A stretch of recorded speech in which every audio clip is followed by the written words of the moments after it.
already become a lot popular over the last few days over Facebook because of comments I made.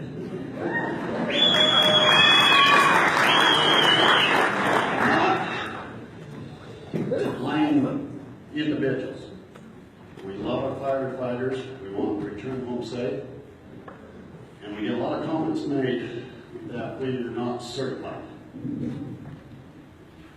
90% of the ranchers, the farmers, used to all backburn, use fire as a tool. We grew up using it. We know how to stop it.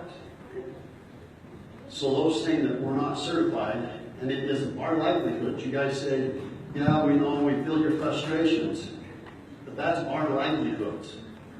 When the BLM tells us we're here to protect structures only, not to stop a fire, that's our livelihood they're dealing with.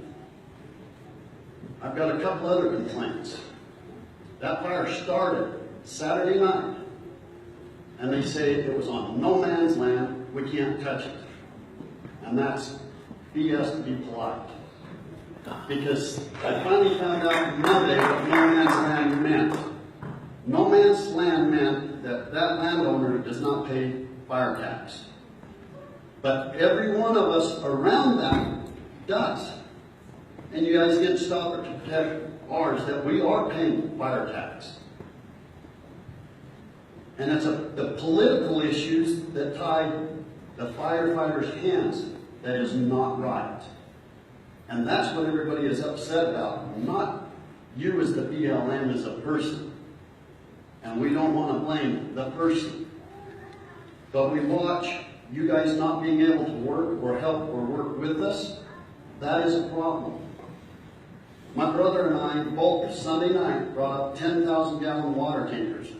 We had to work our butt to even get them in there because I asked the BLM guy when it first started, do you want our help? It's not our responsibility, go somewhere else. And that's what I was told. I drove on up in, found Shelley Fire Department, Randy Adams. He says, we don't know what's going on yet, but yes, we would use you. Within an hour, we had both tankers there. My brother went down into the canyon, fought, and saved around the cattle where the BLM would not touch.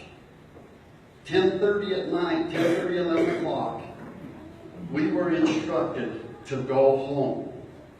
Idaho Falls Fire Department was instructed to go home. Shelley's Fire Department was instructed to go home.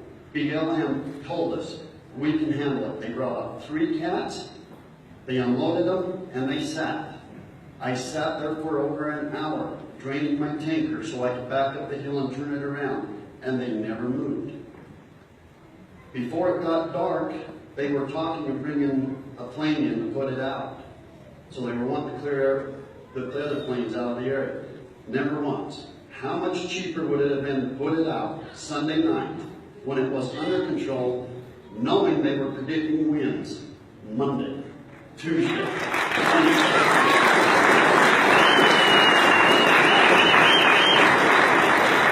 Why did we have to wait to save everybody's livelihoods and structures when we could have put it out with minimum dollars? The farmers stopped it. The farmers put it into the rocks, and the bulldozers could have put it out if they would have moved them. We need a response. Yes. Agree. Yeah, let's hear this. I got a couple other questions. Down the drain. Better be good. People's paychecks are gone. I understand. You don't have the concept of what it takes to run a damn farm. You don't know what people's livelihoods mean. It's ridiculous.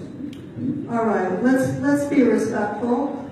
We're trying to be respectful of all of you and provide information. So please, we're trying to answer your questions. Let's not start a shouting match.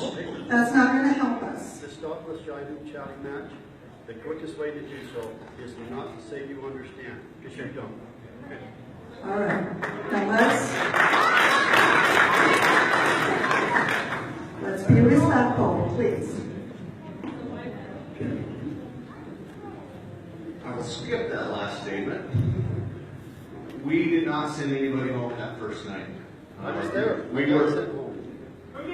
I don't know, I was not there, but my incident commander wouldn't have sent the other fire departments home. Private landowners, if that was on the BLM, again, not saying they're not certified, but we have fear of handling every individual that we run into out there. We've got to get people into the mix that have radios, nomads, and can work with us so that we can all put it out together. And that's for everybody's safety. So the one thing that I want to go back to is that this was a huge problem years ago, and people wouldn't go out to that country to put out fire because it was no jurisdiction. We fixed that by doing this agreement 6 years ago. It's come a long way so that we are all sending stuff out there together to put these fires out.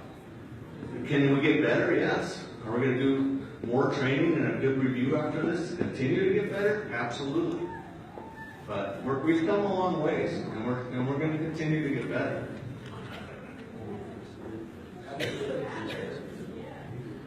This is the people that hear. At some, My name, who was it again?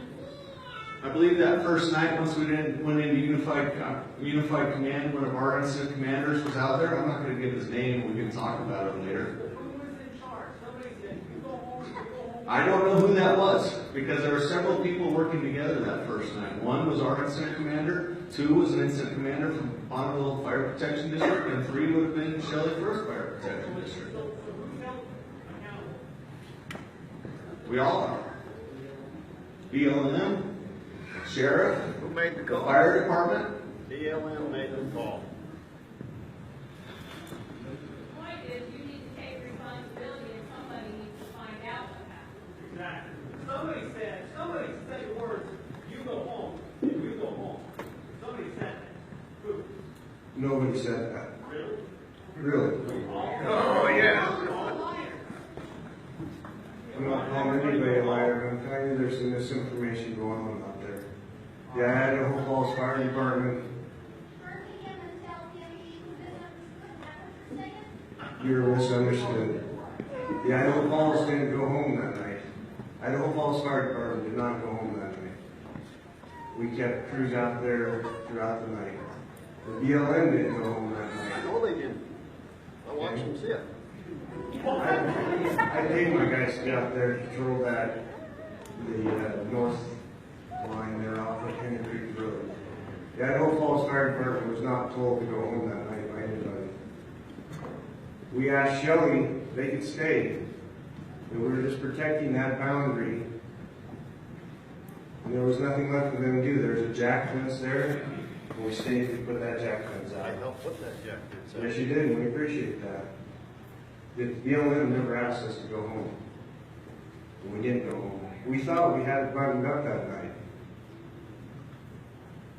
But there's a lot of misinformation going around, and people are feeding on it. You know, you talked about the no man's land. You're correct. That is what no man's land is there are areas there that do not pay into the fire district. But we all pay around that. I agree. We went into that area to try and put that out. We didn't wait, we went. And we did what we When did could. the fire start? The call came in at 16:31, 4:31 in the afternoon, Which day? Saturday or Sunday? Sunday. My understanding was that started Saturday. Okay, there was two separate fires. There was a first fire that came in at 0300 hours Sunday morning. And that was 2 miles into no man's land, and we responded. It was about 4 acres in size. I had 13 people on scene for 3 hours to 06:30 in the morning. Did they put it out? We put it out. We put it out. Thank you.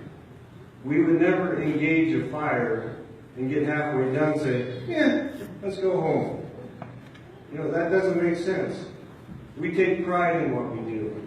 We would never engage a fire and then walk away from it without making it, contained, put out. You know, a 6-acre fire with 13 men for 3 hours, we could walk that every square foot in that amount of time. We did the best job that we could. I don't know who told you that we didn't, but we did.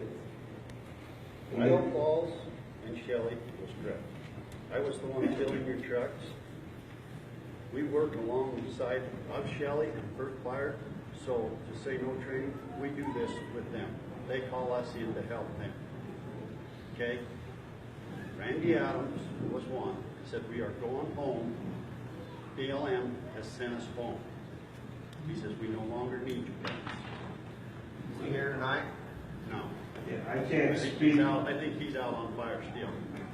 I can't speak to Randy. But that's when their crews left and half of Idaho Falls' crew left. I didn't say everybody left, no. Okay. But BLM's bulldozers sat on the top of that hill for the whole time I sat there and never moved. And their responses and their talk up there was, we need the training, we can put this out anytime. That was the chatter with their guys. Was that a head guy telling that? No. That is the chatter that was going on top of that hill. Is that talkiness that we can put this out anytime. And that is not right. My brother and I have been responsible in the past 6 years of saving many of them homes in Blackhawk because we're the first to respond and because we've got right in there with our equipment. And you guys haven't been able to, and I'm not blaming you, because half the time you guys' hands are tied. And you guys have got great training, and we love you and appreciate you, but when your hands are tied, and you can't, that ain't right. But don't tie us guys' hands that can and will. Monday, we were in Kepps Creek, and I was working with Central. I took my tractor, my mower, and pusher in there to help knock the brush down so they could control it. They were asking for a few guys to come up and help with sprayers to keep the hot spots out.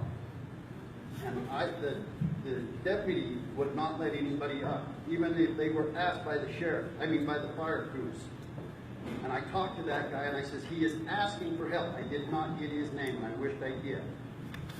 But I told him, I says, we need help. We have been asking for it. And he looked at me and he points at his badge and he says, do I look like fire? I am not letting anybody up there. He was being completely ignorant of the source. He had the radios and he was in contact, but he says, no, I am not. And that's not right. Because these guys, all of us have got to work as a team, not against each other, or it will never work. I agree. Bob Hoff and his son Thomas, I personally spoke with Thomas that night. I love you. You did great work for us. We worked well together. Yeah. I apologize for your situation. I don't know what happened there. And what I'm telling you guys, our tankers are available and set up anytime you guys need. Because we're here to help you, not hinder you. And I'm not wanting to speak out and cause problems. But when I'm on the front line and I see, and then people try to brush it under the rug and say, well, he wasn't even there. Yes, I was. Well, I understand your frustration, and before I hand this microphone off, I just want to make sure that everybody understands the Idaho Falls Fire Department did not walk away from that fire with it still burning. We were there throughout the night. We went on the first fire, and we put it out.